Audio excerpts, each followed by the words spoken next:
Сегодня у нас случай, от которого мурашки бегут по коже.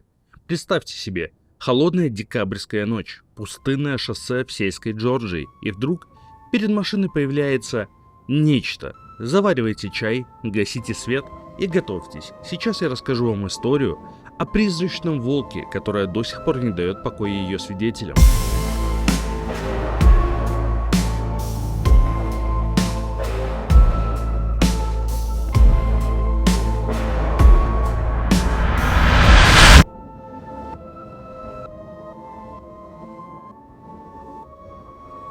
Это была суббота перед Рождеством 2003 года. Мы с женой только что покинули дом родственников, живущих в сельской местности округа Элберт, штат Джорджия, и ехали на север по шоссе 17. Мы настроились на двухчасовую поездку домой. Туман окутал сельские холмистые пейзажи, уже темнело. Справа от нас тянулась заросли кустарника вдоль нашей стороны старой железнодорожной колеи. Слева простирался лес, изредка прерываемый жилыми участками. Было уже после 9 вечера, и дорога казалась почти пустынной. Редкие машины мелькали вдали, словно призраки в тумане. Впереди нас, примерно в 200 фунтах, неспешно двигался одинокий автомобиль. Его красные фонари едва пробивались сквозь мглу. Обычно мы возили с собой видеорегистратор, но, как назло, уже как неделю он сломался и лежал в бардачке. Когда мы приблизились к темному трейлерному парку справа за железнодорожными путями, нас обоих внезапно потянуло взглянуть налево, в сторону дороги. Мы заметили, как что-то стремительно выскакивает перед нами слева. Одна из редких машин, ехавших навстречу, тут же замедлила ход, а затем продолжила движение. Сначала мы подумали, что это собака, которую мы едва не сбили. Но затем до нас дошло, что у этой собаки плечи возвышаются над капотом нашей машины. У существа была большая волчья голова, клыки, развивающаяся шерсть и огромное тело. Мы замерли от ужаса, осознав, что можем видеть сквозь него. Задние фары автомобиля впереди были отчетливо видны через это большое существо. Лохматая собака с длинным хвостом повернулась, бросила на нас взгляд и начала растворяться в воздухе, добравшись до правой обочины.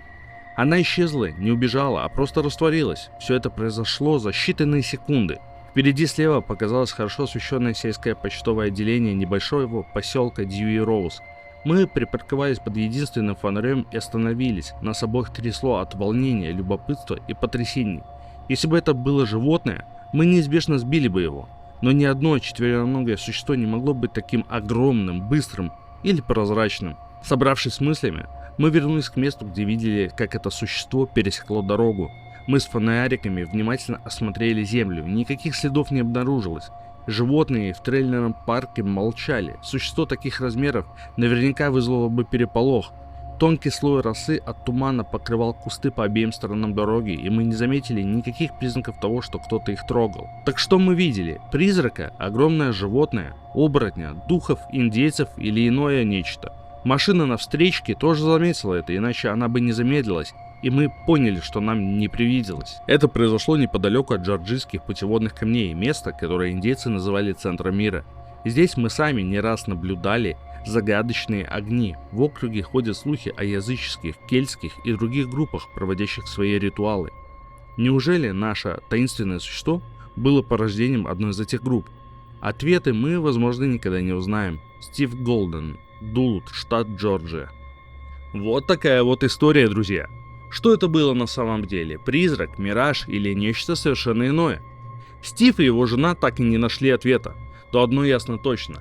Эта встреча оставила след в их жизни навсегда. Может, это был дух индейских легенд, охраняющий центр мира, или отголосок древних ритуалов, о которых шепчут местные. А что думаете вы? Пишите свои версии в комментариях.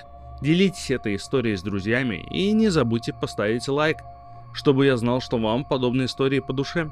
Подписывайтесь, если еще этого не сделали. Впереди нас ждет еще больше тайн.